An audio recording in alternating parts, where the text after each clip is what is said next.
Bien, buen día a todos. Acá los saludo. Seguimos con los temas de la materia, en este caso con retorno de la democracia. Ya dejamos atrás un poco lo que fue la última dictadura militar, que va del 76 al 83. Bueno, ¿qué decir de democracia? Que es un sistema de gobierno representativo que utilizaron mucho los griegos en el siglo V antes de Cristo. Democracia significa la autodeterminación del pueblo, ¿no? O el poder del pueblo. Y bueno, los griegos decidían en una asamblea a mano alzada, ¿no?, sobre los diferentes temas que proponían un pequeño consejo respecto a las cosas de importancia dentro de lo que era la ciudad, ¿no? Bien, en la actualidad por ahí esto es bastante diferente.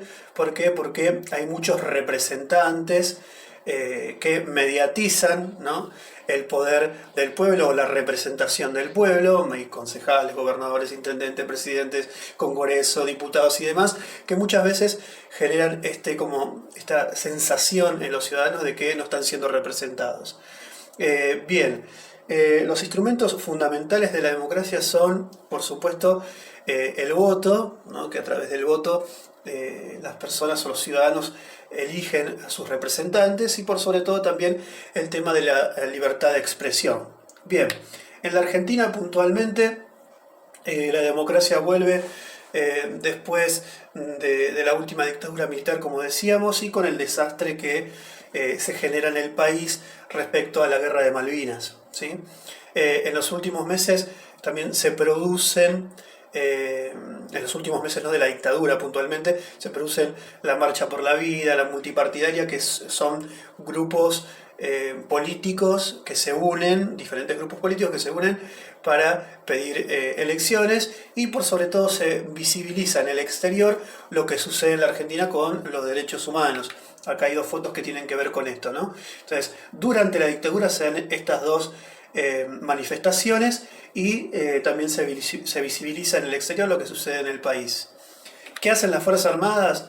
Bueno, Vignone va a ser puntualmente el militar que va a generar esa transición entre la dictadura y la democracia, y como les decía recién, va a cumplir la función de redactar la ley de autoamnistía. ¿Qué significa la ley de autoamnistía? Bueno, autoamnistía es autoperdón, ¿no? Entonces, los militares, ¿qué van a hacer con esta ley? Van a decir que no pueden ser juzgados por un tribunal civil, que solamente podían ser juzgados por Dios, ya que lo que hicieron, y si cometieron algún exceso en la fuerza, ¿no?, tenían que ser juzgados por Dios. Entonces, redactan esta ley de autoamnistía. Bien, ahí tienen la tapa de un diario que dice: sancionaron la ley de amnistía, ¿no? Bien,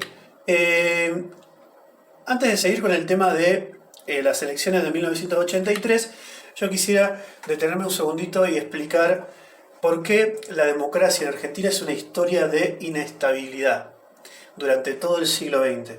¿Por qué? Porque, miren ustedes, en 1930 se produce un golpe de Estado de Irigoyen por parte de Uriburu, que ahí está en la foto. Otro golpe de Estado a Castillo por estos tres militares, ¿no? Ustedes fíjense lo frágil que es la democracia. Golpe de Estado Perón en el 55, ahí está Aramburu.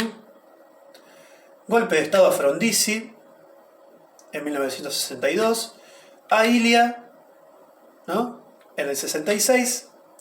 Y el último que vimos nosotros, que analizamos, a Isabel de Perón, porque Domingo Perón ya había fallecido, en el 76. Ustedes fíjense, durante todo el siglo XX, como en la política argentina tienen mucha importancia los militares, básicamente, ¿sí?, que toman el poder en diferentes momentos del país. O sea que la gente iba a votar en este siglo en general, y los gobiernos, o la gran mayoría de los gobiernos, no terminaban su mandato porque había un golpe de Estado. Bien, vamos a la presidencia de Alfonsín puntualmente en 1983. Él viene de la Unión Cívica Radical, ¿no? Que es un partido que representa básicamente en ese momento al 52%, ¿no? Porque gana las elecciones con ese margen. Y históricamente la Unión Cívica Radical es la representante por ahí de la clase media y de los sectores populares, ¿no? Bien, el triunfo de Alfonsín marca básicamente dos cosas importantes.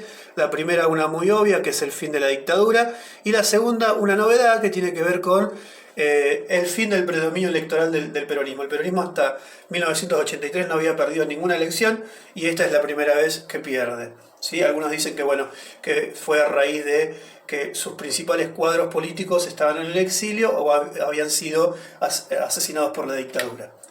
Bien, este es Alfonsín, es considerado el padre de la democracia argentina, y las bases de su gobierno, tres bases, ¿no? La primera es desafío, que tiene que ver fundamentalmente con la Constitución Nacional, crear un Estado de Derecho con plena vigencia de la Constitución y el respeto por las libertades individuales. Algo que también tendría que sumar acá es que con plena vigencia del Congreso, o sea, generaron un gobierno totalmente contrario a lo que fue la última dictadura militar, donde no hubo Estado de Derecho, donde no hubo funcionamiento del Congreso, donde no hubo libertades individuales, donde no funcionó la Constitución. Bien, para esto va a tener un plan que después lo vamos a analizar más detenidamente. La urgencia. La urgencia de Alfonsín es reactivar la economía. Acuérdense que la industria nacional, la inflación, y hay un montón de quilombos respecto a la economía. Como urgente, aumentar los salarios, otorgar crédito a las pymes, a la pequeña y mediana empresa, que es la que genera empleo en la Argentina, y crear el PAN para los sectores indigentes, ¿no? Que no tienen salario, que no tienen empleo, que no tienen ninguna entrada. Muchas veces se lo va a tildar a Alfonsín de populista porque genera este tipo de plan para los sectores que no tienen ningún tipo de ingreso, ¿no? Que tiene que ver con una caja, ¿no? Donde hay un montón de alimentos que se reparten a las familias. Y lo último, el condicionamiento, que va a estar totalmente ligado con dos agravantes fundamentales, que es la destrucción de la industria nacional y el empleo, y la deuda externa. La deuda externa va a ser para los países latinoamericanos y fundamentalmente para la Argentina como una pesada carga, ¿no? Es como una soga que va ajustándose a medida que los países quieren crecer. Estados Unidos, que es uno de los principales actores en el tema de la deuda, aumenta los intereses de la deuda pública latinoamericana. Esto perjudica a los países que inician la democracia. Y también hay otro problema, que es que Argentina, como vende materia prima, los precios de la materia prima a nivel mundial bajan, baja la recaudación, baja la cantidad de dólares, entonces baja también la capacidad de la Argentina para pagar sus deudas. Hasta acá, entonces, las bases del gobierno de Alfonsín.